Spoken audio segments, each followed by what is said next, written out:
Moradores da Vila Paco denunciam as condições de moradia improvisada depois das enchentes. A prefeitura se comprometeu a enviar médicos e fazer reparos na iluminação em banheiros públicos para a comunidade. Vigilância Sanitária divulga laudo sobre a qualidade da água mineral comercializada em São Luís. Sindicato das Empresas de Transporte anuncia falência e não descarta a possibilidade de greve. E ainda, Maranhão vai receber o título de Zona Livre de Febre Aftosa. Agora, no Guará News.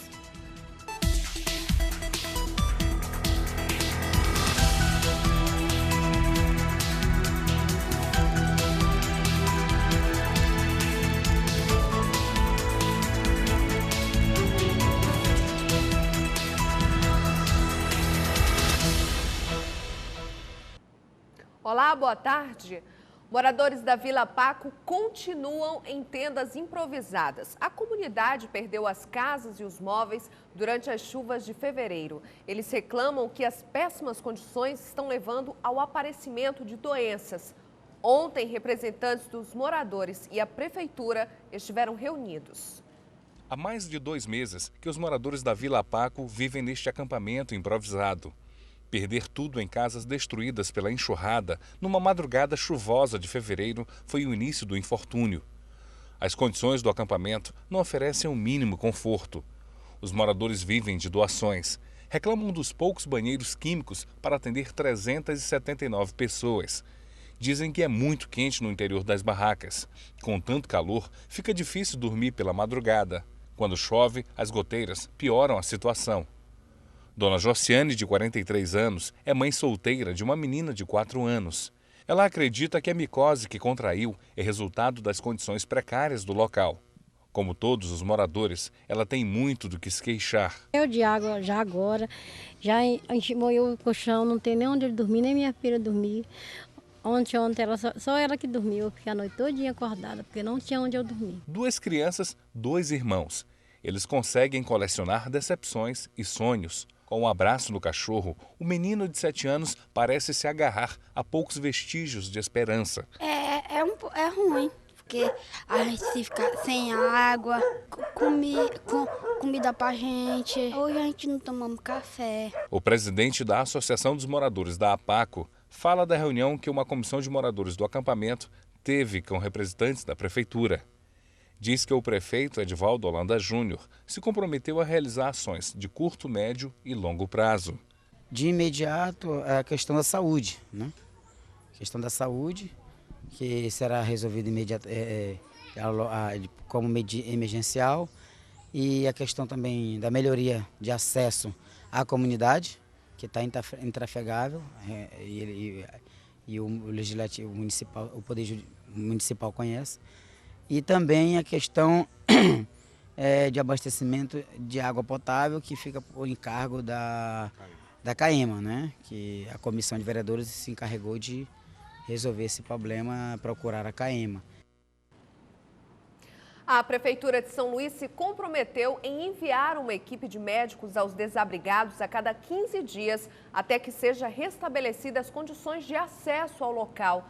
A Prefeitura também irá substituir as lâmpadas nos postes e uma equipe da Secretaria de Obras e Serviços do município vai verificar a possibilidade de construção de banheiros provisórios. O Sindicato das Empresas de Transporte anunciou que está entrando em falência e não tem como atender às exigências dos rodoviários. A situação pode levar a uma nova greve no sistema de transporte público da capital. A notícia da pré-falência do Sindicato das Empresas de Transporte de Passageiros de São Luís foi anunciada durante uma reunião entre a categoria e os rodoviários nesta terça-feira. O presidente do SET aponta uma série de fatores que contribuem para que isso aconteça. Entre eles, o congelamento da tarifa e a gratuidade em número excessivo. Apenas 50% da população da cidade paga a passagem integralmente. O quadro realmente é muito complicado e isso o sindicato já vem sinalizando há vários anos. Todo o período de negociação com os trabalhadores, o sindicato vem trabalhando e explicando para a população e para as autoridades esse quadro que caminharia para a falência das empresas e agora a situação chegou ao limite. Estão agendadas 4 reuniões entre o Sindicato das Empresas de Transporte de Passageiros de São Luís e o Sindicato dos Rodoviários para chegar a um acordo. Segundo o SET, atender a todas as exigências dos rodoviários seria quase impossível neste momento de crise. O que a gente quer deixar claro, né, as empresas fazem a questão de deixar claro que a mão de obra, os trabalhadores merecem realmente o reajuste como qualquer trabalhador brasileiro merece, já que existe uma inflação que todos sabem que existe. Porém, irresponsabilidade seria as empresas assumirem que vão pagar um aumento, seja lá de quanto for, e no mês seguinte já não ter condição de pagá-los. O representante dos rodoviários alega que a categoria está mantendo jornadas de trabalho exaustivas. As principais reivindicações são aumento salarial de 15%, diminuição da jornada de trabalho, aumento no valor do ticket alimentação de R$ 365 para R$ 450, além da inclusão de 2 dependentes nos planos de saúde e odontológico. A gente enviou a proposta para eles com bastante antecedência, eles ficaram aguardando algum posicionamento da prefeitura para que pudesse negociar com a gente. Então essa foi a primeira reunião que nós tivemos com ele depois de ter sido adiada, uma que era para ter acontecido na sexta-feira passada. E aí não houve avanço nenhum nessa reunião de ontem, porque eles continuam dizendo que não tem condições de dar reajuste de salário se não tiver um reajustamento com relação à tarifa.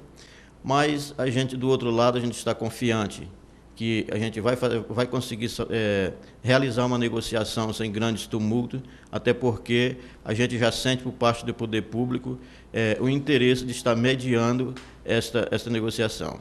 A possibilidade de greve não é descartada pelos rodoviários, mas a categoria só vai se pronunciar após as reuniões que terminam no próximo dia 30. A gente vai estar chamando a categoria para estar fazendo a assembleia e discutindo os rumos da negociação a partir do dia 30. Qual é a forma que a gente vai conduzir se caso não tenha nenhum acordo. A gente não descarta a possibilidade, porque a categoria vai decidir, se não tiver nenhum avanço até o dia 30, a gente vai estar chamando a assembleia exatamente para discutir que rumos vão tomar a negociação. Moradores do residencial Santa Clara, em Passo do Lumiar, podem perder as casas. É que uma construtora afirma que o terreno não pertence à comunidade, mas os moradores pagaram pelo lote desde a década de 90. A Comissão de Moradia da OAB descarta a possibilidade de retirada das famílias. Comunidades na Grande São Luís ameaçadas de despejo. O Núcleo de Defesa da Moradia da Defensoria Pública do Maranhão afirma que a maior parte das comunidades que correm o risco de serem retiradas se concentra nos municípios de Passo do Lumiar e São José de Ribamar. O problema da titulação das terras tem sido um grande desafio para a Comissão de Moradia da OAB, que costuma mediar conflitos. Cada comunidade tem a sua própria realidade, tem seus aspectos intrínsecos. E há mecanismos diferentes de regularização fundiária que podem solucionar pacificamente muitas dessas situações. O problema parece ser pior quando as comunidades ameaçadas nem ocuparam ou invadiram uma área. É o caso dos moradores do residencial Santa Clara, próximo ao Maiobão. Os moradores...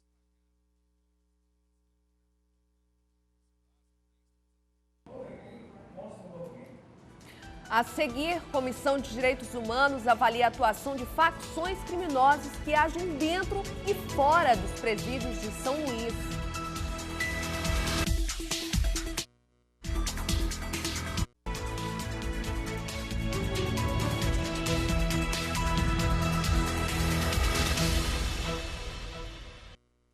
Começam a ser ouvidas no próximo mês as testemunhas do caso Décio Sá. 13 pessoas foram indiciadas e 7 estão presas. Agora o Ministério Público vai solicitar a presença de Jonathan Souza, acusado de ter praticado o crime no dia das oitivas. A 24ª Promotoria da capital concedeu coletiva de imprensa informando que está preparada para o início do julgamento dos acusados, que começa no dia 6 de maio, na primeira vara do Tribunal do Júri da capital. O Ministério Público acredita que falta pouco para que justiça seja feita com a punição de todos os envolvidos no assassinato do jornalista Décio Sá, de 42 anos. A expectativa é que a gente dê uma resposta mais rápida à sociedade e uma resposta justa, ou seja, condenar quem merece ser condenado e quem não merece ser condenado, praticou outro delito, ele também responda, ou então verificar se há a possibilidade de alguém estar inocente nessa situação. 12 pessoas foram indiciadas pela morte do jornalista Décio Sá. 7 estão presas, 4 estão em liberdade e 1 está foragida. Nesta fase de instrução processual, Jonathan de Souza, assassino de Décio, será ouvido por videoconferência, mas o Ministério Público quer a presença dele no dia do julgamento. O Jonathan ele não virá para o julgamento nessa fase inicial, mas vai ser pedido pelo Ministério Público que ele compareça para ser ouvido. Sim, nós vamos pedir porque é importante que ele esteja aqui e coloque sua versão. E essa versão ela vai ser contraditada com as versões dos outros acusados. Então é importante que a gente chegue a um denominador comum e veja o que cada um pode dizer e se vai estar dizendo a verdade ou não. O Complexo Penitenciário de Pedrinhas passou por uma vistoria. A visita foi motivada pelos casos de assassinatos de detentos dentro da unidade prisional. No último domingo, o homem foi morto. Este foi o 9º assassinato registrado no mês de abril.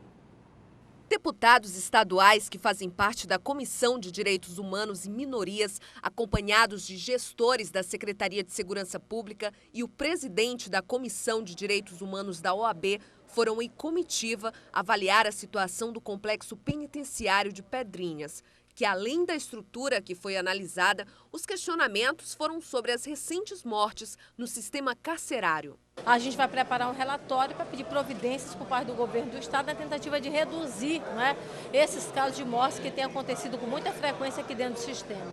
Para responder aos questionamentos e tentar dar explicações sobre como resolver o problema, Fredson Maciel, secretário adjunto de Justiça e Administração Penitenciária, falou à comitiva. O governo do estado está se empenhando. Nos próximos 2 anos, serão 8 unidades prisionais construídas em todo o Maranhão. São melhorias a médio, longo, curto, médio e longo prazo. A longo prazo, as criações de novas unidades. E a curto e médio prazo, a reestruturação das unidades já existentes. E a polícia investiga a atuação de facções criminosas que se formam dentro das unidades penitenciárias do estado. A organização de criminosos consegue agir também fora dos presídios. Há 4 anos, a polícia investiga as ações de grupos que estariam agindo dentro do complexo penitenciário. Algumas facções já foram identificadas, como o 1º Comando do Maranhão, o PCM, Anjos da Morte, Bonde do 40 e Anjos do Mal. A rivalidade entre elas tem ocasionado vários assassinatos, o que chamou a atenção da Comissão de Direitos Humanos da OAB Maranhão. E há uma tendência muito perigosa e preocupante no sentido de que não vamos parar por aí.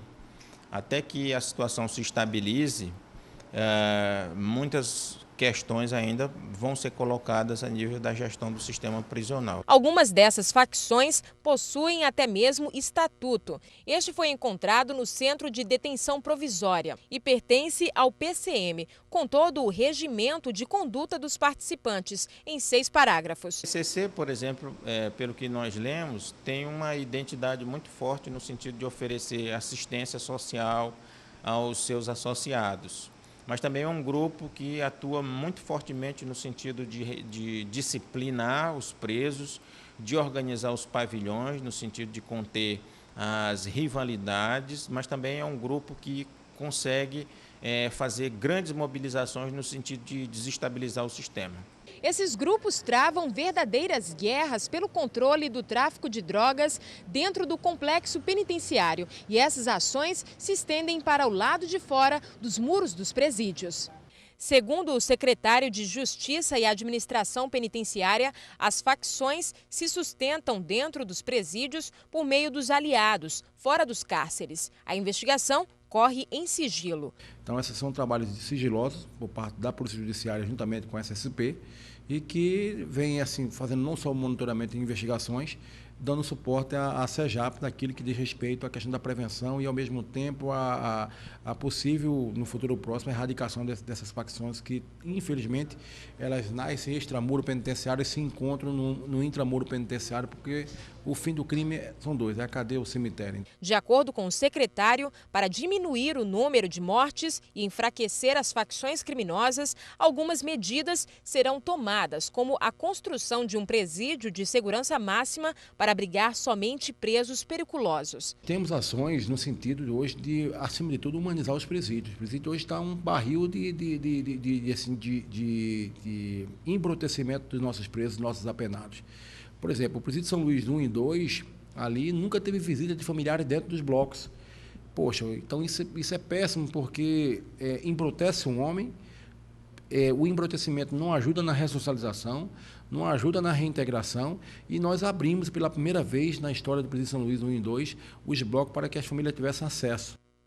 Um policial civil foi morto ontem à noite em um bar que fica próximo ao bairro Coab. Segundo o Sindicato da Polícia Civil, o policial Nilson Fonseca de Santana, de 52 anos, reagiu e foi atingido com um tiro. Um dos assaltantes, identificado como Ricardo Maicon Silva Marques, foi preso no hospital. Ele foi baleado nas costas, levado à unidade de saúde pelo outro bandido que conseguiu fugir. O policial está sendo velado na Pax União, no centro da cidade. O enterro será hoje no cemitério do Vinhais. E um outro caso chamou a atenção. Um adolescente de 14 anos foi apreendido por policiais na escola Aide Chaves, localizada no bairro Angelim, com um revólver. O jovem havia roubado o celular de um colega de sala de aula e teria ameaçado caso denunciasse. A direção da escola chamou a polícia, que achou a arma escondida na mochila do adolescente. No próximo bloco, em novo laudo, Vigilância Sanitária Estadual não encontra irregularidades em distribuidoras de água mineral de São Luís.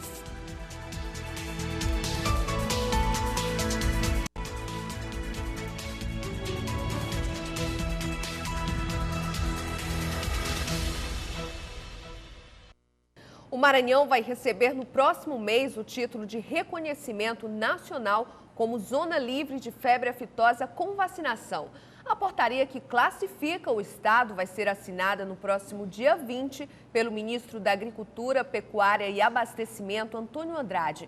Em dezembro do ano passado, o Ministério divulgou que o laboratório credenciado pelo governo federal emitiu o resultado de que as análises das amostras comprovaram que não havia circulação do vírus da febre aftosa no rebanho maranhense, o que é considerada a última etapa para a certificação de zona livre da doença. A Vigilância Sanitária Estadual fez uma fiscalização em distribuidoras de água mineral de São Luís, que desta vez não encontrou irregularidades. Em uma vistoria feita pela UFMA no mês passado, uma marca de água mineral estava fora dos padrões da Anvisa e teve a venda suspensa. Os resultados foram divulgados pela Vigilância Sanitária Estadual há 5 dias. Todas as 7 fontes de água mineral do estado foram fiscalizadas. Pelo menos 2 vezes ao ano, cada fonte é inspecionada por fiscais sanitários que aprovam ou desaprovam a qualidade da água. No início do mês, dados divulgados pela organização não governamental H2ONG, feitos pelo Laboratório de Química da Universidade Federal do Maranhão, contratado pela ONG para analisar as amostras das águas minerais Florata, Indaiá, Lençóis Maranhenses, Mar Doce e da água de mesa Psyll, detectaram coliformes fecais em amostras da água mineral Florata, 4 vezes maior que o permitido. A venda do produto foi proibida.